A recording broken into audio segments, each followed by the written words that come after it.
What is up, guys? It is Sunday the 7th of May and this is your tech news roundup. First up, Microsoft held an event this week where they released the new Surface laptop.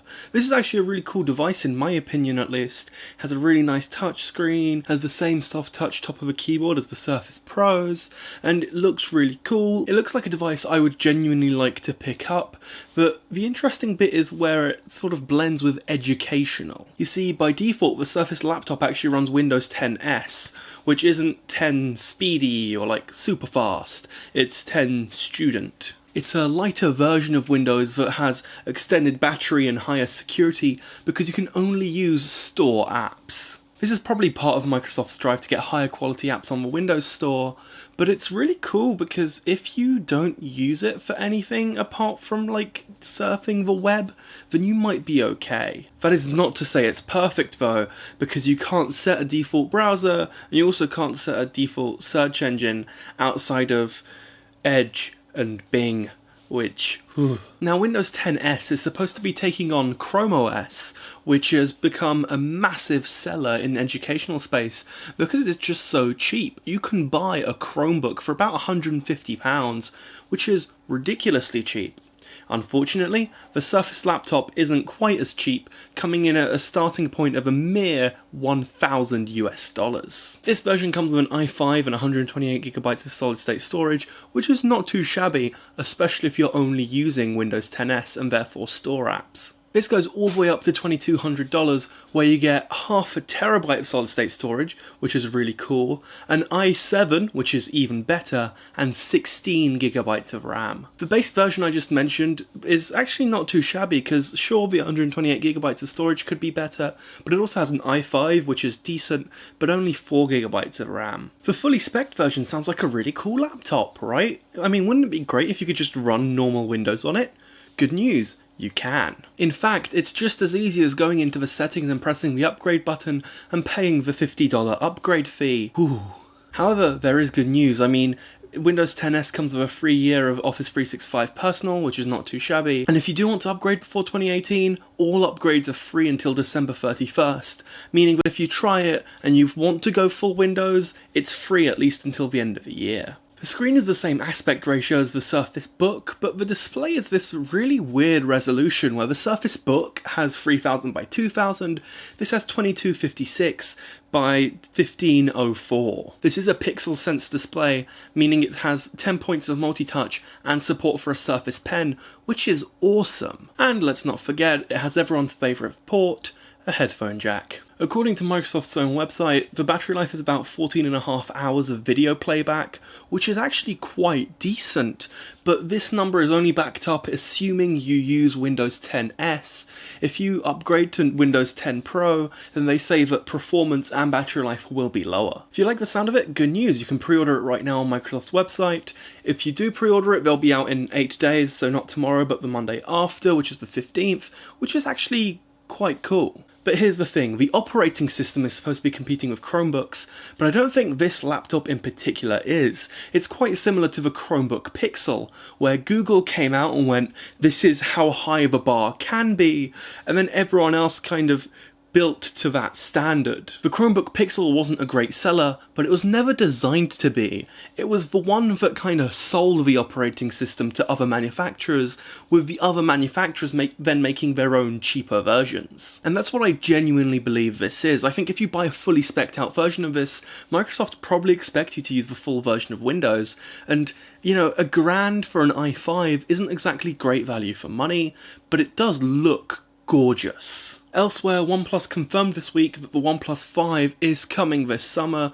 Notice the skip in numbers. Now, there's no official reason there's not a OnePlus 4. There are a couple of big theories though. First of all, that they already had the 3T, which took the place of the number 4.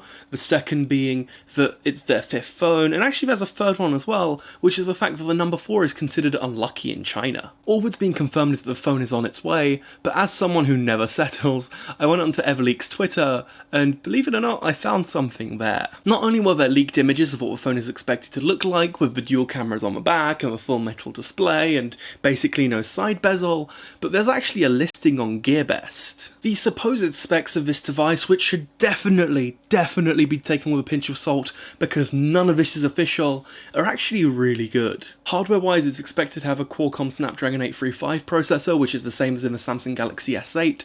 However, it's going to have 8 GB of RAM, as well as 64 GB of storage. And if 64 GB of storage doesn't quite sound like enough, you can add 128 more thanks to its expected microSD card slot. We're also expecting a bump up in the display, going from 1080p to 1440p, so you get that quad HD look. And as mentioned previously, there are 2 cameras on the back, expected to be 23 megapixels, which is bloody awesome, along with a 16 megapixel camera up front, which makes this really high ranking on my potential first phone of 2017. But the thing that definitely seals the deal for me personally is that it's also expected to have an absolutely whopping 4,000 mAh battery.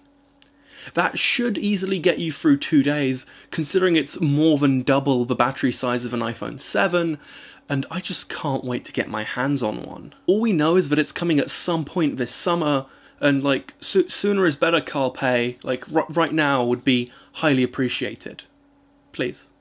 Pretty please. And finally, Amazon announced the Echo Look last week, which is peculiar.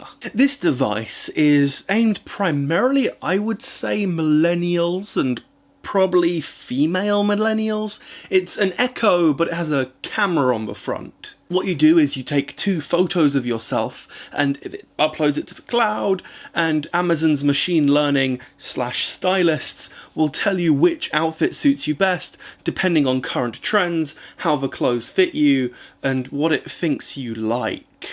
Honestly, it's a little bit creepy. However, it costs $200 and it's not the reason we're talking about the Echo. The reason we're talking about Amazon, or the Echo line of products, is that they're expected to be launching the Amazon Echo with a built-in touchscreen, which is currently codenamed Night. Night as in the ones in armor as opposed to evening. As I said, it's expected to come out later this month. We don't know an exact date. Amazon should be holding an event for it, we would assume, but it's really cool. It has a 7-inch touchscreen, which means you can kind of, interact with it. As much as I love the Amazon Echo, I would love if it had a touchscreen for the sake of, if I'm asking for like how to make a meal, it'd be cool if I had the instructions written down, because although it's great hearing the instructions, if I then need to go back again, it's cool to just kind of have it on that screen. Outside of that, it'll display things like calendar events and the date and time and the weather forecast. And once again, thanks to the beauty that is EvLeaks, we have some images. The screen is ever so slightly slanted so that if you're sitting above it, you look down and see it. And what'd be really cool is if those there's loads of cards you get if you have the Alexa app on your phone, if those were a bit more interactive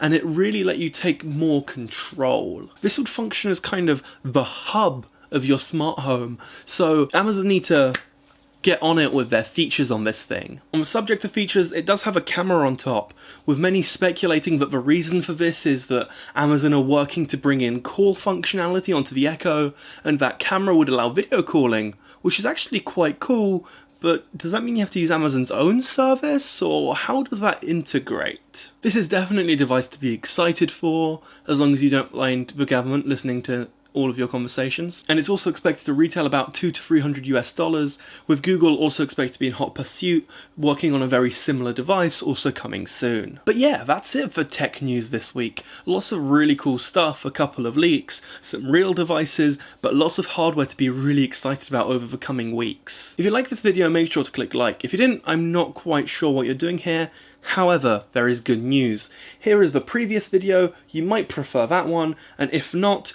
then this video is the YouTube video that everyone thinks, and by everyone I mean YouTube's magical algorithm thinks you'll love, and subscribe to see more videos like this one, because maybe you'll like one in the future, so make sure you hit subscribe, and I'll see you guys next time.